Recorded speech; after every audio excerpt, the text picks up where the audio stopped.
तर आज मुलांनो आपण भौमितिक आकार पाहिले, त्याच्यामध्ये शंकू, इष्टिका, चिती, दंडगोल आणि गोल हे 4 भौमितिक आकार पाहिले. तर हे 4 भौमितिक आकारामध्ये घसरणे आणि घरंगळणे ही संकल्पना आपण समजून घेणार आहोत. या ठिकाणी आपण प्रत्यक्ष त्या वस्तू पाहणार आहोत, त्या घसरतात की घरंगळतात. माझ्यासोबत आहे हर्षदा, ही आता दुसरीला शिकते. हर्षदा, हा कोणता आकार आहे मला सांग? इष्टिका चिती. Very good. हा इष्टिका चितीचा आकार आहे आणि हा इष्टिका चितीचा आकार आपण पाहूया, घसरतोय की घरगळतोय. हा ठेव सर, तू ठेव. हा काय होतंय? घसरतो. आता पहा, चेंडू जो आहे गोलचा प्रकार आहे, तो घसरतोय की घरंगळतोय आपण पाहूया. हा काय होतंय रे? घरंगळतोय. बरोबर.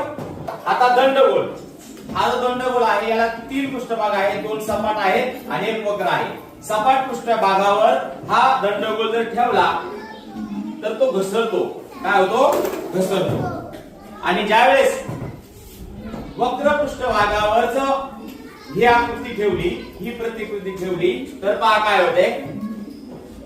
काय होत्या हर्षदा? बघा काय होते, सांग मला. घरंगळतो. काय होतं? घरंगळतोय.